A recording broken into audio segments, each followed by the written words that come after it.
Welcome back, my friends, to another episode of Automotive Drama. Today I got almost a classic. It's a 1998 Dodge Dakota with a 3.9 in it.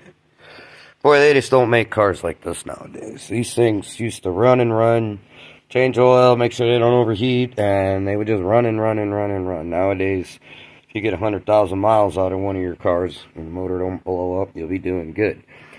Well, anyways, this thing came in, it went to the tire, one of the local tire shops, chain shops, I'm not sure, I'm not throwing stones, but they told him that the valve cover gaskets were leaking, and yes, they were.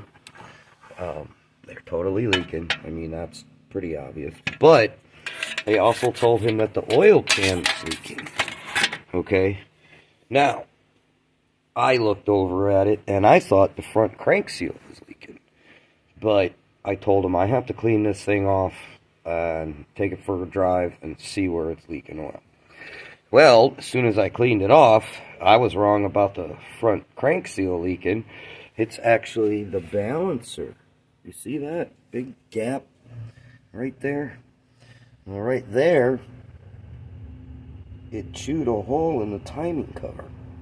So I guess I was closer on the front crank seal. Let me get underneath it and show you a little bit more what I'm talking about.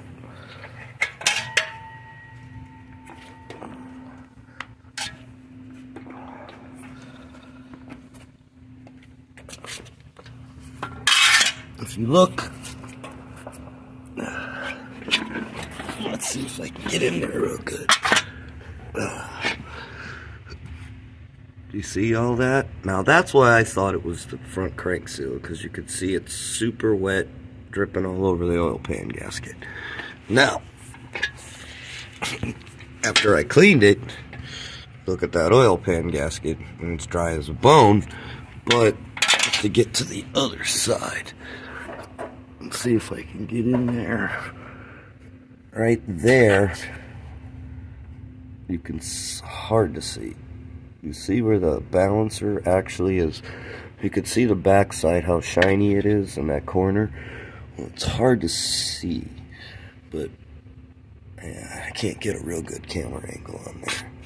Right there is where it actually rubbed a hole in the timing cover. You can see it a little bit easier on top. My point is, watch these big chain shops, because all they know how to do is try to mass produce money to pay the chain and everybody else. So I was kind of fooled. I thought it was the crank seal. I mean, I was closer because I got to change the crank seal, the front crank seal anyways, because I'm putting a timing cover on it. It didn't come with the seal, or the seal came with it, but it ain't installed. But let's see if I can get a much better view. There, you can actually see where that dug in and rubbed a hole.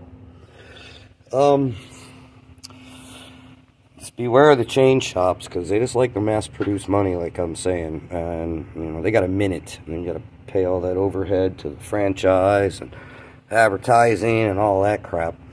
So they're just gonna sell you everything they can under the sun, and then when you come back later and you say it's leaking, still they're gonna say, well, now this is leaking. Which, yeah, they would have put an oil pan gasket on it and it wouldn't have went far. It would have been leaking. Also, if you look right here, I'm going to call them, and you see those are the tranny coolant lines. Yeah, they're leaking also. Now, I can actually repair those. I just cut that fitting off right there on the end, and that fitting right there. We'll see if he might want to just change them. I don't know. I'd rather repair it, it's less work, but I'll have to talk to him about that. And also, I'm also going to recommend that he puts a new water pump on it, because when I drain the coolant, yeah, pretty nasty. But anyways, let's point out a couple of things, you know, little basic crap that you really should need to know. DIY guys pay attention to things like that, you know. I don't know, but everybody screwed up but me. And I almost did until I cleaned it off. But like I said, if I didn't clean it off, it would have, I seen it right away as soon as I cleaned it off. And yeah, you could see I already got the pulley and everything off. It just made it easier to to take a video of it. Anyways, like always, thanks for tuning in to another episode of Automotive Drama. Likes are nice, subscribes are better. And stay tuned, ring the bell, and stay tuned for more. Have a good night, my friends.